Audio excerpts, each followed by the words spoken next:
पहला प्रश्न। भगवान, सजना ने फूल मारिया, सानू पीड़ अंदरा तक होई, लोकां दे पंथरां दी सानू पीड़ रता न होई। साजन ने फूल मारा और हमें भीतर तक चोट लगी, और लोगों ने पत्थर मारे और हमें रत्ती भर पीड़ा नहीं हुई। प्रेम संगीता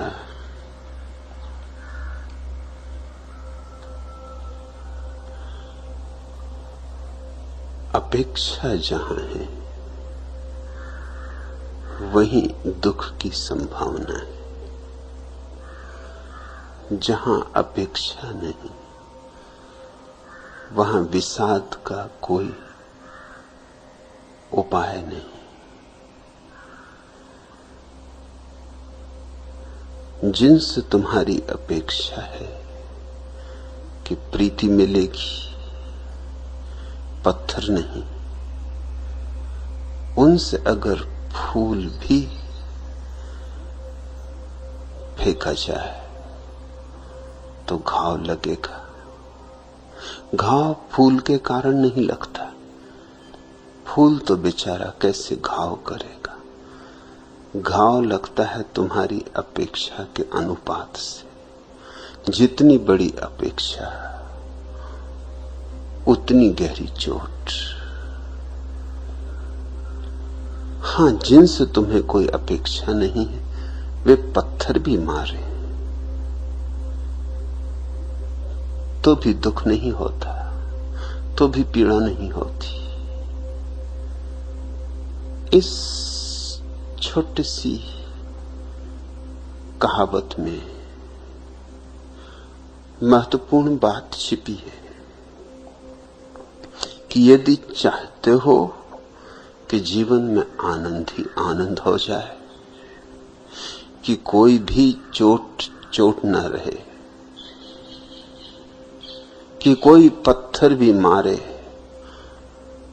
तो फूल की वर्षा हो, कि कोई जहर भी पिलाए तो अमृत हो जाए, तो उसका एक ही रास्ता है, अपेक्षाओं को छोड़ दो। निरपेक्ष होकर जियो, और निरपेक्षता तुम्हारे हाथ में, कोई दूसरा तुम्हें दे ना सकेगा। और छोटे छोटे लोगों की बात तो छोड़ दो, जिनको तुम बहुत बड़ा कहते हो, उनमें भी अपेक्षा का कहीं ना कहीं कोई न कोई सूक्ष्म धागा बना ही रहता है। जीसस ने सूली पर अंतिम क्षण में आकाश की तरफ सिर उठाया और कहा कि हे प्रभु, क्या तूने मुझे छोड़ दिया? क्या तू भी मुझे धोखा दे दिया? ये तू मुझे क्या दिखला रहा है?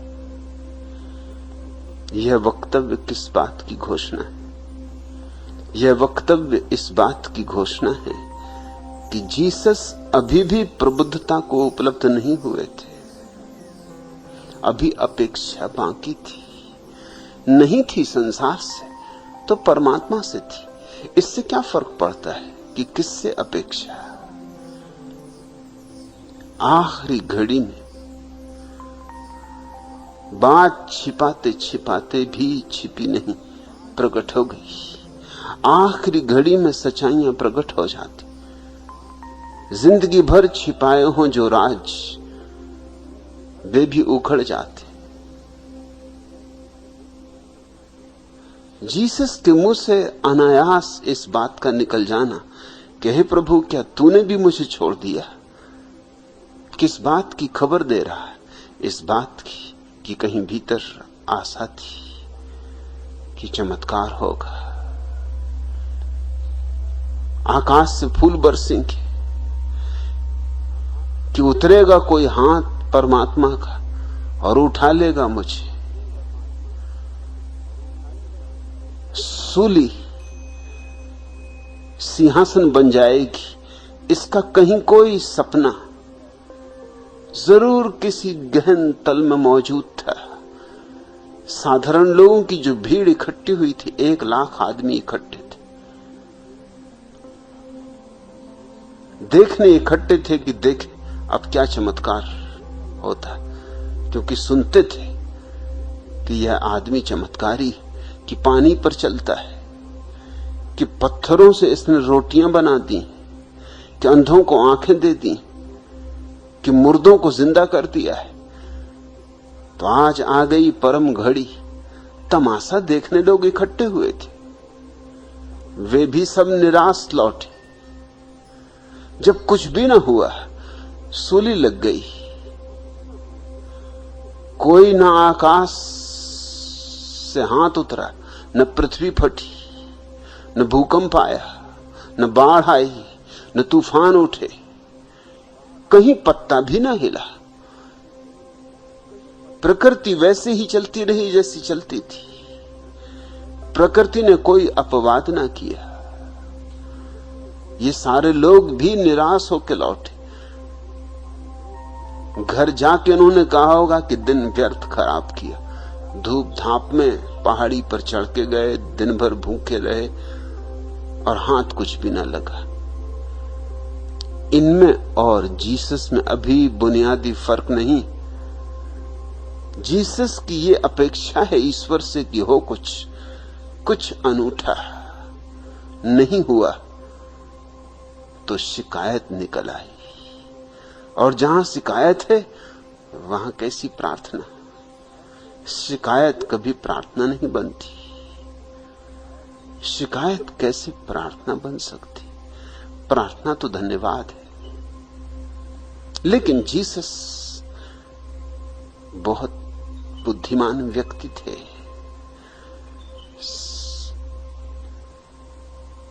क्षण में ही उन्हें होश आ गया कि ये मैंने क्या कहा। निकला था उनके ही अचेतन से, दबा था उनके ही अचेतन में। शायद सूली के बिना निकलता भी नहीं। शायद सूली ही उसे निकालने का कारण बनी। शायद सूली ने जो पीड़ा दी और जो अपमान लाखों लोगों के सामने देखना पड़ा। लोग पत्थर मार रहे थे, सड़े हुए टमाटर फेंक रहे थे, लोग गालियां दे रहे थे कि अब दिखाओ चमत्कार। लोग हर तरह की मजाक कर रहे थे। इस अपमान में अचेतन में दबी हुई, गहन अचेतन में दबी हुई कोई आकांक्षा तैर के ऊपर आ गई होगी। इतने दबाव में ही यह संभव था। साधारण जिंदगी चलती जाती तो शायद जीसस प्रबुद्ध हुए बिना ही इस जगत से विदा होते। लेकिन इस सूली ने चमत्कार किया। वो चमत्कार बड़ा भीतरी है। वो चमत्कार बाहर नहीं हुआ, वो भीतर हुआ। वह चमत्कार ये था कि एक आखिरी वासना दबी रह गई थी, उसका भी दर्शन हो गया। आकाश से उतरा हुआ हाथ इतना बड़ा चमत्कार न होता। पृथ्वी फट जाती कि आकाश फट जाता तो भी इतना बड़ा चमत्कार न होता। कि सूरज भर दोपहरी में डूब जाता तो भी इतना बड़ा चमत्कार न होता। कि सदैव स्वर्ग चले जाते तो भी इतना बड़ा चमत्कार न होता। चमत्कार मेरी दृष्टि में जो हुआ वह यह कि खुद के अचिंतन में आखिरी, बस आखिरी जंजीर थी, वो भी प्रकट हो गई। उसके प्रकट होते ही बोध की घड़ी आ गई। तत्क्षण जीसस ने कहा, नहीं नहीं, मुझे क्षमा कर। ये मैंने क्या कहा? मैं कौन हूं? मेरी अपेक्षा नहीं, तेरी आकांक्षा पूरी हो। तू जो चाहे वह पूरा हो, तेरी मर्जी पूरी हो। मेरी क्या मर्जी? मैं तेरी मर्जी से राजी हूं, तेरा राज्य उतरे पृथ्वी पर और तेरी मर्जी के फूल खिल जाएं। बस इसी घड़ी में जीसस बुद्ध हुए। सूली पर लटके लटके बुद्ध हुए और ऐसा, ठीक ऐसी ही घटना अल हिल्लाज मंसूर के जीवन में घटी। उसे भी लोग मार रहे थे, हाथ पैर काट रहे थे, पत्थर मार रहे थे, उसके सारे शरीर से खून बह रहा था। उसके साथ जो दुर्व्यवहार हुआ वैसा दुर्व्यवहार न तो सुकरात के साथ हुआ, न जीसस के साथ हुआ, न सरमत के साथ हुआ। अल हिल्लाज मंसूर के साथ जैसा दुर्व्यवहार हुआ वैसा पृथ्वी पर कभी किसी मनुष्य के साथ नहीं हुआ था। और प्रेम संगीता, तेरी कहावत ठीक ठीक अल हिल्लाज मंसूर के जीवन में घटी। सजना ने फूल मारिया, सानू पीड़ अंदरां तक होई, लोकां दे पत्थरां दी सानू पीड़ रता न कोई। लोग जब पत्थर मार रहे थे और मंसूर के खून की धाराएं फूट रही थी, जल्लादों ने पैर काट दिए, हाथ काट दिए, आंखें फोड़ दी, अंग अंग तोड़े, सीधा भी नहीं मारा, जितना कष्ट दे सकते थे उतना कष्ट दिया, लेकिन मंसूर हंसता रहा। उसकी आंखों में वही चमक, वही ज्योति बनी रही, कुछ भेद न पड़ा।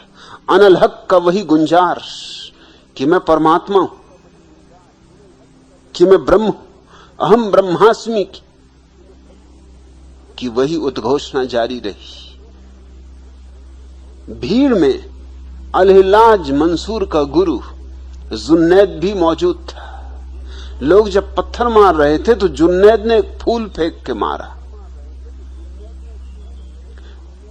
जुन्नैद ने इसलिए फूल फेंक के मारा ताकि लोग ये न समझें कि मैं लोगों के साथ नहीं, कि मैं भी कुछ फेंक के मार रहा हूं। अब इस भीड़ भाड़ में जहां पत्थर फेंके जा रहे हैं, कौन देखेगा कि मैंने फूल मारा कि पत्थर मारा।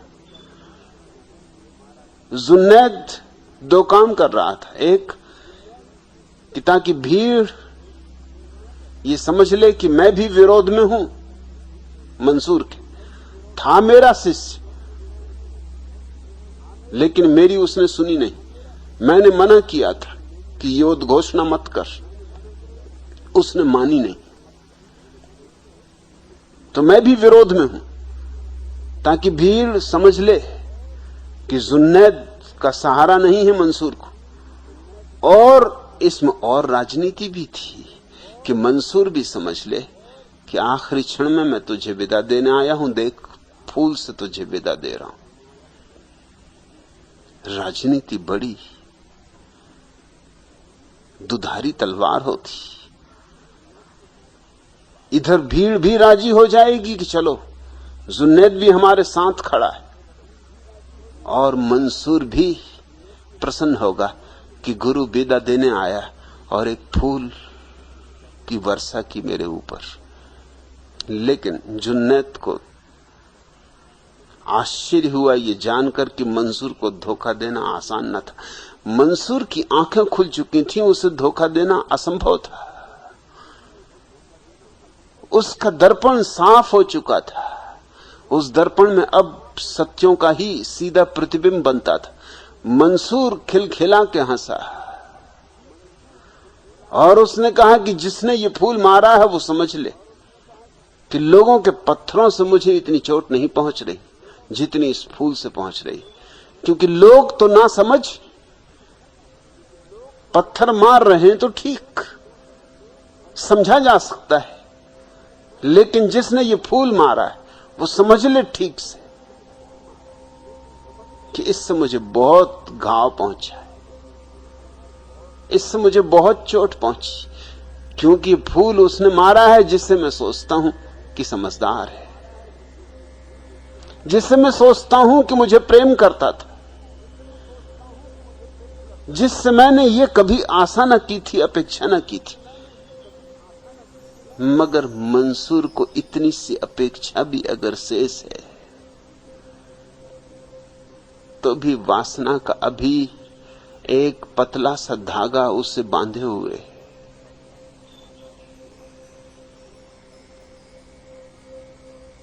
जरा सा, बहुत सूक्ष्म, बहुत अदृश्य, दिखाई भी ना पड़े, पकड़ में भी ना आए, लेकिन धागा मौजूद है। अपेक्षा भी है तो दुख हो गया। हंसा तो, लेकिन हंसी ऊपर ऊपर थी, उसकी आंख से आंसू भी झलक आए। मंसूर की आंख से आंसू झलक आया क्योंकि जुन्नैद ने फूल मारा। जुन्नैद से ऐसी आशा न थी, कम से कम जुन्नैद तो समझेगा, शास्त्रों का ज्ञाता है, जिसके पास बैठकर ज्ञान की इतनी बातें सुनी, वो तो समझेगा। लोग ना समझें, ठीक, माफ किए जा सकते, मगर जुन्नैद को कैसे माफ करो। लेकिन मंसूर को भी वही घटना घटी जो जीसस को, उसे भी होश आ गया कि ये मेरी अपेक्षा ही है, जिसके कारण फूल भी चोट कर रहा है। उसने जो प्रार्थना की आखिरी, उस प्रार्थना में उसने कहा कि हे प्रभु, उनको भी माफ कर देना जिन्होंने पत्थर मारे, और उसको भी माफ कर देना जिसने फूल मारा, और मुझे भी माफ कर देना कि मैंने शिकायत की। बस इसी घड़ी में मंसूर भी बुद्धत्व को उपलब्ध हुआ। मृत्यु की घड़ी बड़ी कीमती घड़ी, कोई ठीक उपयोग कर ले तो जीवन से ज्यादा महत्वपूर्ण मृत्यु है। क्योंकि जीवन तो छितरा होता है, बिखरा होता है, 70 साल 80 साल, लेकिन मौत सघन होती,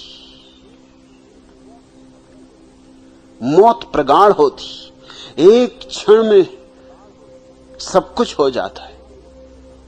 मौत कुछ लंबाई नहीं रखती, गहराई रखती। लंबाई में चूक सकते हो, फिर जिंदगी में हजार काम है, आदमी उलझ सकता है, व्यस्त हो सकता है, स्वाभाविक है। लेकिन मृत्यु के क्षण में तो कोई काम बचता नहीं। कल ही नहीं बचता तो काम क्या बचेगा, अगला क्षण नहीं बचता तो काम क्या बचेगा। पूर्ण विराम आ गया। उस घड़ी में तो सारा जीवन संग्रहित हो जाता है, सारी चेतना एक झील बन जाती। उसका जो सदुपयोग कर ले तो मृत्यु से बड़ा वरदान नहीं। प्रेम संगीता, अपेक्षा छोड़, अपेक्षा दुख लाती। आशा रखोगी, निराशा हाथ लगेगी।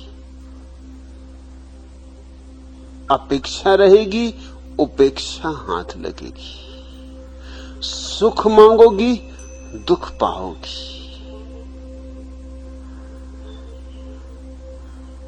न सुख मांगो, न अपेक्षा रखो, न आशा बांधो, फिर देखो जैसे ही आशा छूटी कि सब आशाएं पूरी हो जाती, और जैसे ही अपेक्षा गई कि सब दुख गए और सुखों की वर्षा हो जाती। मत मांगो जीत, फिर हारने का कोई उपाय नहीं। और लाओ त्सु कहता है, मुझे कोई हरा नहीं सकता, क्योंकि मैं जीत मांगता नहीं, मैं जीतना चाहता नहीं। मुझे कोई हराएगा कैसे? उसको हराया जा सकता है जो जीत मांगता हो, उसे दुखी किया जा सकता है जो सुख मांगता हो, उसका अपमान किया जा सकता है जो सम्मान मांगता हो। लेकिन जिससे कुछ फर्क ही न रहा अपमान और सम्मान, जिससे कांटे और फूल बराबर हुए, जिससे जिंदगी और मौत समान हो गई, अब उसे कैसे पीड़ा, कोई उपाय न रहा।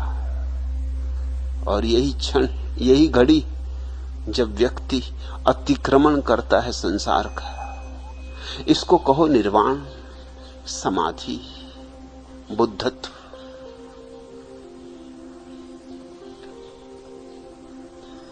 दूसरा प्रश्न, भगवान आपने सच ही मुझे निराश किया क्योंकि आपने मेरी शंकाओं का पर्याप्त समाधान नहीं किया।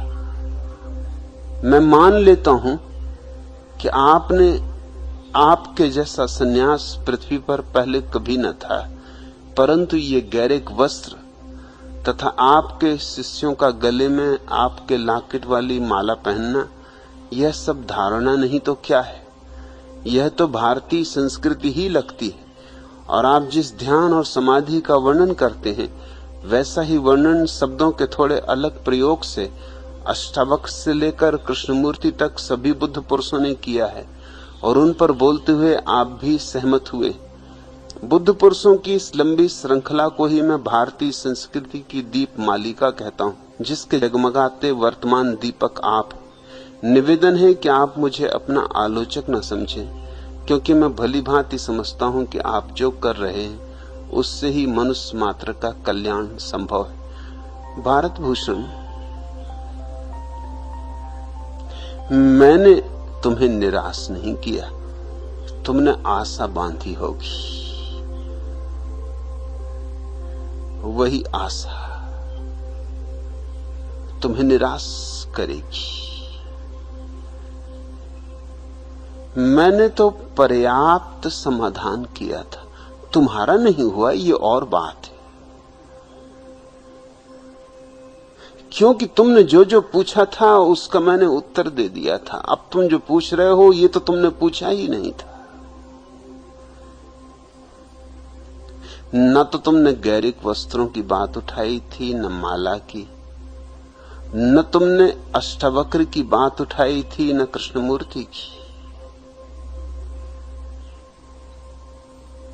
और यूं अगर तुम बातें उठाते जाओगे तो समाधान कभी भी न होगा।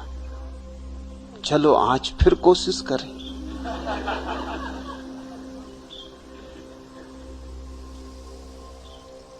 तुम कहते हो मैं मान लेता हूं, मान लेने से काम नहीं चलेगा। मान लेने से तो और नए नए तर्क उठेंगे और नई नई शंकाएं उठेंगी। समझो, मानो मत। समझने में समाधान है, मानने में नहीं। मानना तो यूं होता है कि चलो तर्क करने के लिए माने लेते, तर्क करने के लिए ही माना जाता है कि चलो विवाद करने के लिए माने लेते, मगर उस मानने में ही सूचना है कि नए प्रश्न खड़े होंगे। मैंने जो कहा था अगर तुमने समझा होता तो ये कोई भी प्रश्न उठ नहीं सकते थे। जरा भी नहीं तुमने समझने की कोशिश की। तुम कहते हो मैं मान लेता हूं कि आपके जैसा सन्यास पृथ्वी पर पहले कभी ना था। ये भी तुम मान ही रहे हो, मानना नहीं चाहते हो। यह भी तुम न कह सके कि ठीक, यह बात ठीक, इतना मेरा समाधान हुआ। चलो कुछ मात्रा में ही समाधान होता, मगर वो भी हुआ नहीं। वो भी अभी तुमने काम चलाओ, जिसको हाइपोथेटिकल कहते। मान लिया कि अब इस मान के आगे सवाल उठाएंगे, तो फिर सवाल उठने शुरू हो गए। अब तुम पूछते हो ये गैरिक वस्त्र, जिस तरह के गैरिक वस्त्र मेरे सन्यासी पहने हुए हैं, इस तरह के गैरिक वस्त्र कभी नहीं पहने गए। जब मेरा सन्यास ही भिन्न है, जब मेरा सन्यास ही एक नया आयाम है, तो फिर तुम्हें समझ अगर आ गई होती तो तुम्हें गैरिक वस्त्रों का भेद भी समझ में आ जाता। गैरिक वस्त्र सदियों से इस देश में पलायनवादियों के वस्त्र रहे। मैं गैरिक रंग को पलायनवादियों से छुटकारा दिलाने की कोशिश कर रहा हूं। यूं मुझे कुछ अड़चन न थी, कोई और रंग भी चुन ले सकता था। नीला भी काम देता, पीला भी काम देता, हरा भी काम देता, काला भी काम दे सकता था, सफेद भी काम दे सकता था। जान के ही मैंने गैरिक वस्त्र चुने। इसलिए गैरिक वस्त्र चुने हैं कि गैरिक वस्त्रों के नाम से जो पलायनवादी परंपरा है उसको खंडित किया जा सके। इसलिए तो हिंदू सन्यासी बहुत बेचैन, उसको बड़ी मुश्किल हो रही। उसको मुश्किल ये हो रही कि उसके संबंध में जो लोक प्रचलित मान्यता थी वो मेरे सन्यासी तोड़े डाल रहे हैं। जल्दी ही लाखों की संख्या में मेरे गैरिक सन्यासी होंगे भारत में। अभी 2 लाख हैं, लेकिन भारत के बाहर उनकी बड़ी संख्या है। फिर भी भारत में कोई 50,000 सन्यासी तो हैं। जल्दी ही ये 50 लाख भी हो सकते हैं। तब इसमें अखंडानंद और स्वरूपानंद खो जाएंगे। और लोगों की जो सदियों सदियों से एक जड़ धारणा बनी थी कि गैरिक वस्त्र पलायन का, त्याग का, भगोड़ेपन का, जीवन निषेध का प्रतीक है, वो टूट जाएगी। गैरिक रंग पर मैं दया करके उसका छुटकारा करवा रहा हूं। ये गैरिक वस्त्र धारणा नहीं है, वरन गैरिक वस्त्रों के प्रति जो धारणा थी उसको तोड़ने का प्रयास है। और जब किसी चीज को तोड़ना हो तो बाहर की बजाय भीतर से तोड़ना आसान होता। गैरिक वस्त्र पहनाकर, सन्यासियों के नाम देकर, अब यहां तुम सब तरह के सन्यासी पाओगे। स्वामी अखंडानंद, स्वामी स्वरूपानंद, सरस्वती, भारती, गिरी, सब तरह के सन्यासी मैंने खड़े कर दिए। और जब स्वामी अखंडानंद अपनी प्रेयसी के गले में हाथ डाल के रास्ते पे चलते तो हिंदू संस्कृति की छाती पे सांप लौटते। और तुम कह रहे हो ये हिंदू संस्कृति की प्रतीक है। जब स्वामी स्वरूपानंद सरस्वती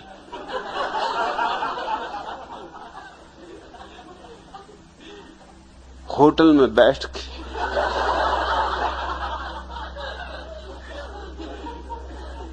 चाय पीते हैं, गपशप करते हैं, सिनेमा के बाहर क्यू में खड़े होकर टिकट खरीदते, तो तुम सोच रहे हो ये मैं तुम्हारी धारणा को मजबूत कर रहा हूं, ये तुम्हारी धारणा को तोड़ रहा हूं, तुम्हारी धारणा को खंडित कर रहा हूं। जरूर मेरे सन्यासियों के गले में लॉकेट वाली माला है, लेकिन ना तो मेरे सन्यासी माला के मन के फेरते।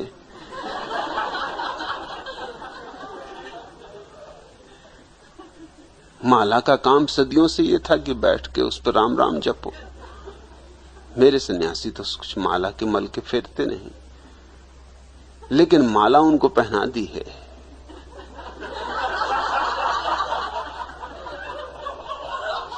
लॉकेट भी उनके गले में डाल दिया है।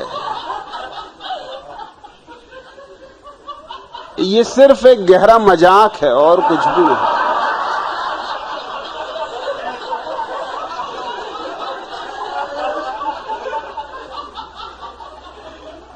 एक व्यंग।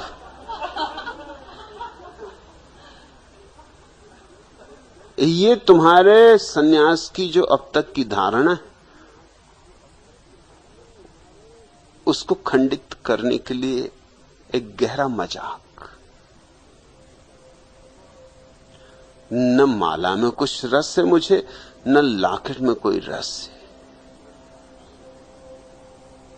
लेकिन जिन्होंने महावीर को पूजा है, कृष्ण को पूजा है, राम को पूजा है, बुद्ध को पूजा है, इनकी पूजा को कैसे तोड़ूं? जो सदियों से माला फेरते रहे हैं, इनकी माला को कैसे भ्रष्ट करूं? ये किसी धारणा की मजबूती के लिए नहीं है। और जिस दिन पाऊंगा कि ये धारणाएं खंडित हो चुकी, उस दिन अपने सन्यासियों को कहूंगा कि अब मजे से सब रंगों के कपड़े पहन, अब अपना काम खत्म हुआ। अब माला वगैरह पहनने की क्या जरूरत, क्यों गले में भजन लटकाते हो? ये भी लॉकेट वगैरह की होली जला दो, इसकी कोई आवश्यकता ना रही। लेकिन अभी थोड़ी देर है, वह दिन भी आएगा कि जब गैरक वस्त्रों की और माला की और लॉकेट की सबकी होली जलवा दूंगा। तुम जरा ठहरो। तुम जब तक व्यर्थ की शंकाओं में न उलझो, एक एक कदम ही उठाना पड़ता है। आहिस्ता आहिस्ता ही ये सदियों पुरानी धारणाओं पर चोट करनी पड़ती। चोट करने के मेरे अपने रास्ते हैं।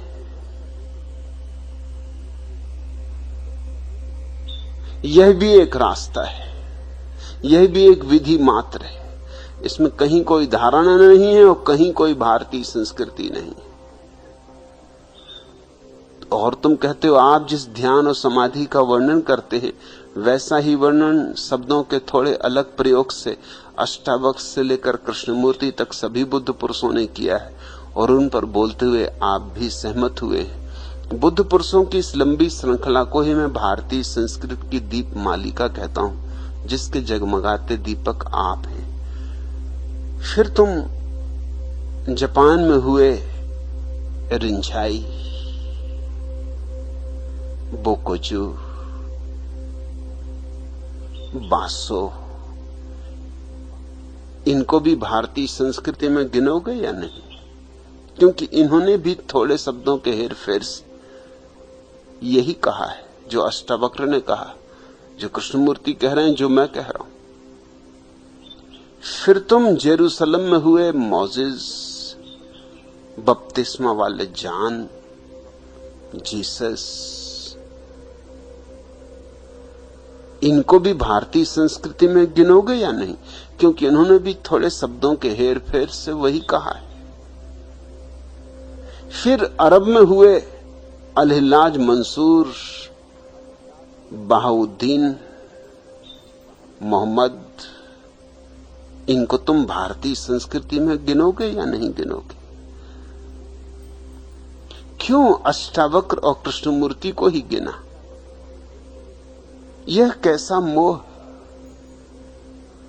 और फिर यूनान में हुए सुकरात, पाइथागोरस, हेराक्लाइटस, प्लोटिनस, डायोनीसियस, इनको तुम भारतीय संस्कृति में क्यों न गिनोगे? अष्टावक्र में ऐसी क्या खूबी है? वही मिट्टी, वही हवा, वही पानी, वही आग, वही 5 तत्व और वही आत्मा। इन सबको क्यों छोड़ दिया?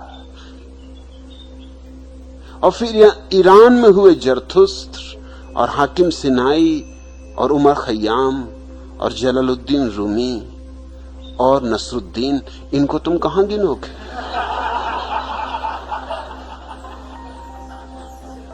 भारतीय संस्कृति में ही गिनना होगा, क्योंकि ये भी जगमगाते दीपक है। अगर जगमगाते दीपकों की इस मालिका का नाम ही भारतीय संस्कृति है, तो फिर इसका भारत से कोई संबंध न रहा। फिर चीन में हुए लाओत्सु, च्वांगत्सु, लीतजु, हुआंगपो, हुईहाई, इनको कहां गिनोगे? फिर तिब्बत में हुआ मिलारेपा, मारपा, इनको कहां गिनोगे? तिलोपा, बोधिधर्म, कणहप्पा, सिद्धप्पा, इनको कहां गिनोगे? अगर भारतीय संस्कृति का नाम केवल जगमगाते दीपकों की मालिका हो, तो फिर इन सबको भी गिन लो, तो मुझे कोई ऐतराज नहीं, फिर मैं राजी, फिर मैं भी भारतीय संस्कृति का पोषक। लेकिन तुमने भी सिर्फ अष्टावक्र और कृष्णमूर्ति को ही क्यों गिना? यह बेईमानी क्यों? और क्या खाक कृष्णमूर्ति में भारतीय संस्कृति?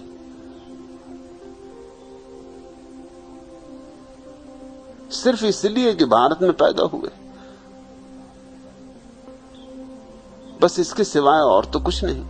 क्योंकि कृष्णमूर्ति तो कहते हैं मैं सौभाग्यशाली हूं कि मैंने भारतीय कोई शास्त्र नहीं पढ़े, न गीता, न वेद, न उपनिषद। सौभाग्यशाली हूं कि इस मूढ़ता से मैं बच गया। धन्य भाग है मेरे कि मैं इस जाल में नहीं पड़ा। और अष्टावक्र को तुम क्यों भारतीय गिनते हो?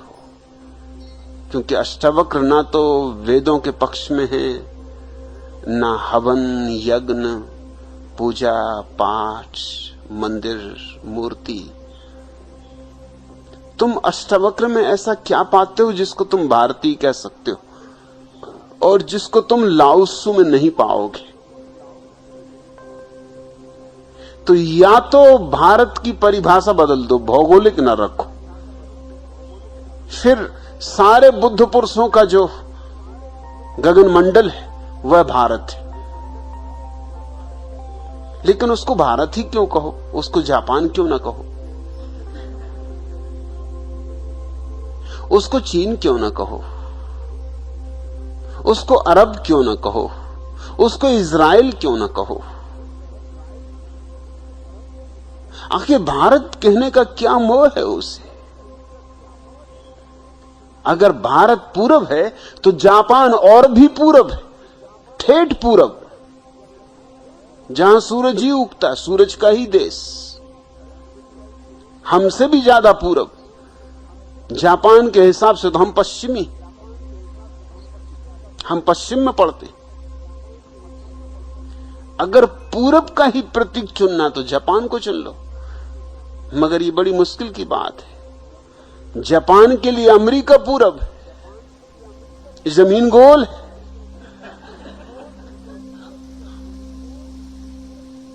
कौन है पूर्वी और कौन है पाश्चात्य? इस तरफ से देखो तो वही व्यक्ति पाश्चात्य, इस तरफ से देखो तो वही व्यक्ति पूर्वी। भारत शब्द से ऐसा क्या मोह है? इस शब्द में ऐसी क्या खूबी है?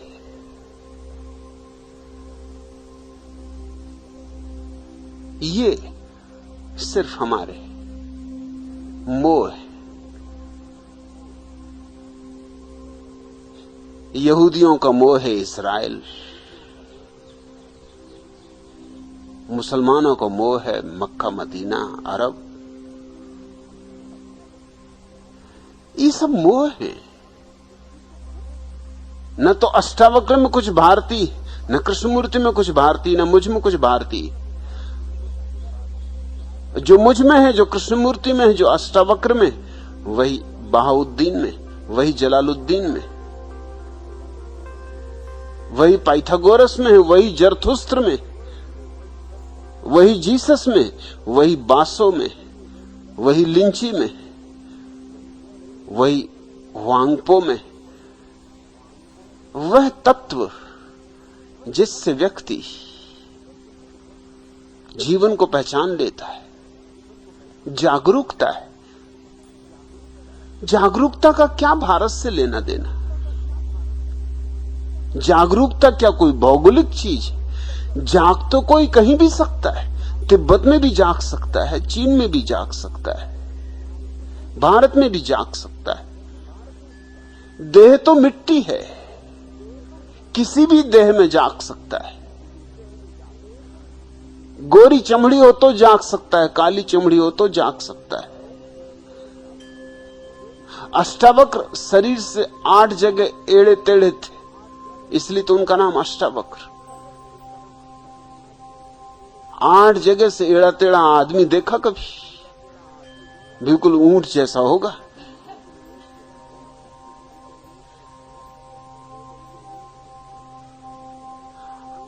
अष्टावक्र के 8 जगह से एड़े टेढ़े शरीर में एक पैर पड़ता होगा इधर तो दूसरा पड़ता होगा उधर, एक आंख देखती होगी इधर तो दूसरी देखती होगी उधर। एक मजिस्ट्रेट के संबंध में मैं पढ़ रहा था कि उसकी आंखें अलग अलग दिशाओं में देखती थी, 2 आंखें 2 तरफ जाती थी। 3 मुजरिम उसके सामने खड़े थे। पहले से उसने पूछा कि तुम्हारा धंधा क्या है?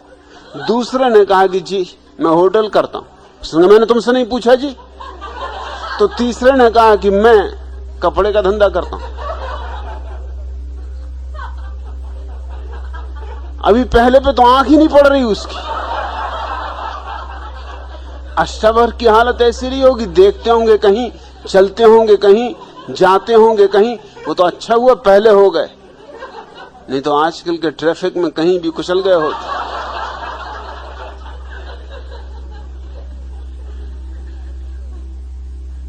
एक कदम आगे जाते होंगे, 2 कदम पीछे सरकते होंगे। एक छोटा सा बच्चा स्कूल देर से पहुंचा।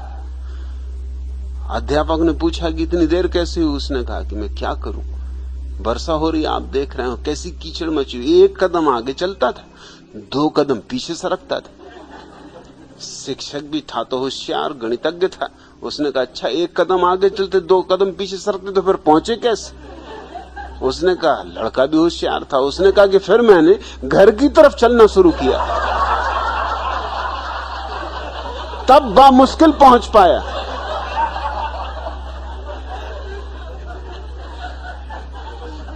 अष्टावक्र जैसी देह में भी ज्ञान जल गया, दिया जग गया, तो किसी भी देह में जग सकता है। फिर ये भारत शब्द का, भारत भूषण, क्यों तुम्हारा मोह है? इसमें ऐसी क्या खास बात है? तो मैं तो कोई अष्टावक्र या कृष्णमूर्ति को भारतीय नहीं कह सकता, और न बुद्ध पुरुषों की इस लंबी श्रृंखला को भारतीय संस्कृति की दीपमालिका कह सकता हूं। इन सब का भूगोल से कुछ लेना देना नहीं, इतिहास से भी कुछ लेना देना नहीं। सच तो यह है, इनकी परंपरा को परंपरा कहना भी ठीक नहीं। परंपरा शब्द भी खतरनाक है और भ्रामक है। विज्ञान की परंपरा होती, धर्म की कोई परंपरा नहीं होती। इस सत्य को समझने की कोशिश करो। आमतौर से हालत उल्टी है, लोग विज्ञान की तो परंपरा की बात ही नहीं करते और धर्म की परंपरा की बात करते हैं, जबकि हालत और ही है, असलियत कुछ और है। विज्ञान की परंपरा होती, जैसे अगर न्यूटन न पैदा हो तो एडिशन पैदा नहीं हो सकता, क्योंकि न्यूटन ने जो खोजें की उनके ही आधार पर न्यूटन की खोजें बनेंगी। न्यूटन एडिशन ने जो खोजें की, अगर वो न की गई होती तो आइंस्टीन कभी पैदा नहीं हो सकता। विज्ञान तो एक सीढ़ी के बाद दूसरी सीढ़ी बनाता है, और पहली सीढ़ी न हो तो दूसरी सीढ़ी कैसे बने? वैज्ञानिक एक श्रृंखला खड़ी करते हैं, एक वैज्ञानिक दूसरे के कंधों पर खड़ा होता है। इसलिए तो एडिशन से न्यूटन ज्यादा दूर तक देख सकता है, क्योंकि एडिशन के कंधों पर खड़ा है, और आइंस्टीन और भी ज्यादा दूर तक देख सकता है, क्योंकि वो एडिशन के कंधों पर खड़ा है। आगे आने वाले वैज्ञानिक और आगे देख सकेंगे, क्योंकि वो आइंस्टीन के कंधों पर खड़े होंगे। विज्ञान की एक परंपरा है, एक श्रृंखला है, कड़ी कड़ी, लेकिन धर्म की कोई कड़ी नहीं। अगर बुद्ध न हुए होते तो कुछ ऐसा नहीं है कि अष्टावक्र को होने में अड़चन होगी, कोई अड़चन नहीं। अष्टावक्र हो या न हो, बुद्ध को होने में कोई अड़चन नहीं होगी। अगर बुद्ध को बिना जाने लाओत्सु हो सकता है और लाओत्सु को बिना जाने बुद्ध हो सकते, तो क्या फर्क पड़ता था अष्टावक्र हुए होते या ना हुए होते? बुद्ध ना भी हुए होते तो भी कृष्णमूर्ति हो सकते, तो भी रमण हो सकते, कोई अंतर नहीं पड़ता, क्योंकि धर्म की कोई परंपरा नहीं होती। बाहर की खोजें तो दूसरों पर निर्भर होती। जिस आदमी ने बैलगाड़ी खोजी, हमें उसका नाम पता नहीं, लेकिन अगर उसने बैलगाड़ी न खोजी होती तो हवाई जहाज नहीं खोजा जा सकता था, इतना पक्का है। क्योंकि बैलगाड़ी ही ना होती तो रेलगाड़ी ना होती, कार ना होती, साइकिल ना होती, और जब ये चीजें ही ना होती तो हवाई जहाज कहां से होता? ये तो तुम्हें पता ही होगा कि जिन राइट बंधुओं ने पहला हवाई जहाज बनाया, उनका बाप साइकिल की दुकान करता था, किराए से साइकिलें चलाता था, और साइकिलें टूटती फूटती थी तो उसने अपने नीचे घर के तलघरे में एक कबाड़खाना बना रखा था, जिसमें टूटी फूटी साइकिलें इकट्ठी करता जाता था। कभी किसी का सामान काम में आ जाता था तो नहीं तो पड़ा रहता था। ये दो बेटे राइट बंधु ज्यादा उम्र के नहीं थे, एक 20 साल का, एक 22 साल का। ये उस तलघरे में घुस के साइकिल के टूटे फूटे सामानों से इन्होंने पहला हवाई जहाज बनाया था। और तलघरा ना होता तो बना भी नहीं सकते थे, क्योंकि पूरा गांव इनको पागल समझता था, और बाप भी इनको पागल समझता था। लेकिन बाप दुकान करे कि तलघरे में जाके देखेगी क्या कर रहे हैं। बाप दुकान में लगा रहा है, ये तलघरे में घुसे रहे हैं। बाप सोया रहा है, ये तलघरे में घुसे रहे हैं। तलघरे की वजह से ही हवाई जहाज बन सका। और पहला हवाई जहाज जब उन्होंने बना लिया तो तलघरे से निकाल नहीं सकते थे, क्योंकि हवाई जहाज तो बन गया, लेकिन तलघरे से निकालने की जगह नहीं थी, तो उसको तोड़ फोड़ के निकाला, गांव के बाहर जाके फिर से उसको जमाया और कसा, और किसी को खबर नहीं की, क्योंकि खुद भी भरोसा नहीं था उड़ेगा कि नहीं उड़ेगा। जब 60 सेकंड तक एक भाई हवा में ठहरा रहा, तब उन्होंने गांव में खबर की कि अब बुला लो लोगों को जो पागल समझते थे हमें। लेकिन बिना साइकिलों के हवाई जहाज नहीं बनता, और बिना बैलगाड़ी के साइकिल नहीं बन सकती, और हवाई जहाज के बिना चांद पर जाने वाला यान नहीं बन सकता। इन सब की श्रृंखला है, सब एक दूसरे से बंधे हैं,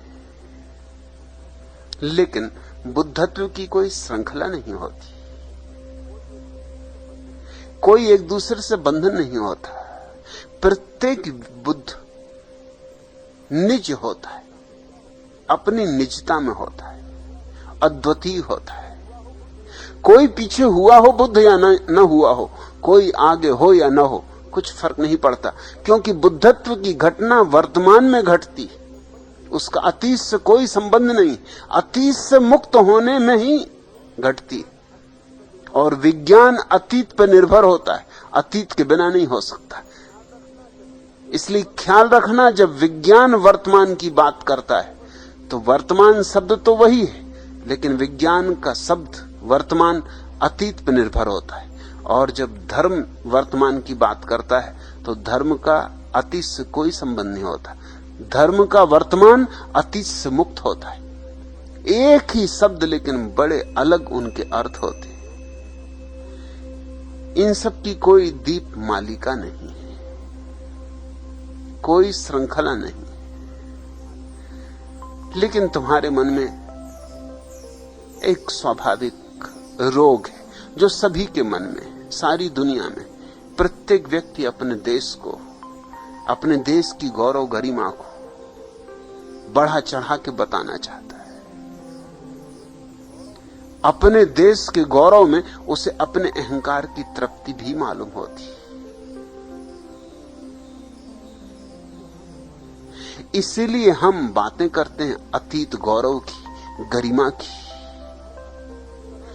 चाहे अतीत सड़ा हुआ हो, सड़ा हुआ ही था,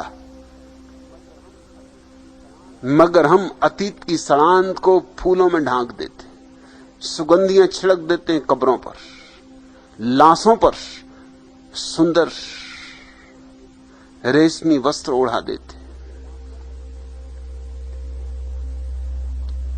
चांदी सोना मढ़ देते, हीरे जवाहरात जड़ देते। क्यों? कि हमारा अतीत अगर गौरववान है तो हम भी गौरववान हैं, क्योंकि हम उसके अंग हैं। ये सिर्फ अहंकार की ही चेष्टा है। भारत भूषण, इस अहंकार से मुक्त हो तो तुम भी अष्टावक्र हो सकते हो, तुम भी कृष्ण मूर्ति हो सकते हो, तुम भी बुद्ध हो सकते हो। लेकिन ये अहंकार रुकावट डालेगा। मुझे कोई विरोध नहीं है किसी से, मुझे क्या लेना देना, लेकिन जिन मित्रों ने चुना है मेरा संग साथ, उनके अहंकार को तोड़ने की तो हर कोशिश करूंगा। और उसमें यह सबसे महत्वपूर्ण बात है कि उनका अहंकार टूटे ताकि वे वर्तमान में जी सके। उन्हें अतीत से मुक्त करना होगा। तुम कहते हो निवेदन है कि आप मुझे अपना आलोचक ना समझे। मैंने समझा भी नहीं, तुमने प्रश्न ही पूछे हैं, आलोचना तो कुछ भी नहीं की, जिज्ञासा ही की है। तुम ठीक कहते हो, क्योंकि मैं भली बात समझता हूं कि आप जो कर रहे हैं उससे ही मनुष्य मात्र का कल्याण संभव है। तुम समझते तो हो, लेकिन अभी समझ ऊपर ऊपर है। अगर ये समझ गहरी हो जाए तो तुम्हें इस महत् कार्य में सम्मिलित होना चाहिए। ये गैरिक वस्त्रों का मजाक तुम्ही को ग्रहण करना होगा। ये माला तुम्हें भी गले में लटकानी होगी।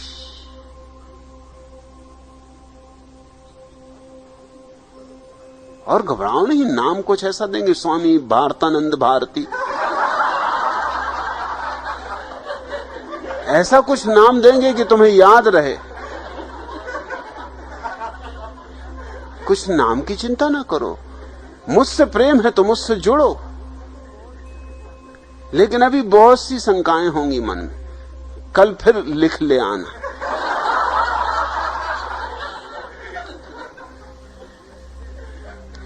जुड़े बिना कोई राह नहीं, पिए बिना कोई मार्ग नहीं, समाधि के बिना कोई समाधान नहीं। योग प्रीतम का यह गीत, मेरी होशियारियां लो, मेरी होशियारियां लो, मुझे एक जाम दे दो। मेरी होशियारियां लो, मुझे एक जाम दे दो, मिटे हस्ती हमारी वही अंजाम दे दो। बड़ा है बोझ सर का, करूंगा क्या इसे ले। मेरे सब नाम ले लो, मुझे विश्राम दे दो। हवाएं चल रही हैं, घटाएं गिर रही हैं, सभी कुछ हो रहा है, मुझे निष्काम दे दो। हजारों फूल खिलते, सितारे जगमगाते, खिलूं चुपचाप में भी वही पैगाम दे दो। बड़ा ही शोरगुल है, मची है हाय तौबा, मुझे इससे बचा लो, हमारा धाम दे दो। खुद ही के पांव से चल बहुत ही थक चुका हूं, चले अब राम ही खुद, मुझे आराम दे दो। यही इच्छा लिए मैं दर पर खड़ा हूं, सहर हो तो उसी की शाम दे दो। मेरी होशियारियां लो, मुझे एक जाम दे दो, मिटे हस्ती हमारी वही अंजाम दे दो। आज इतना।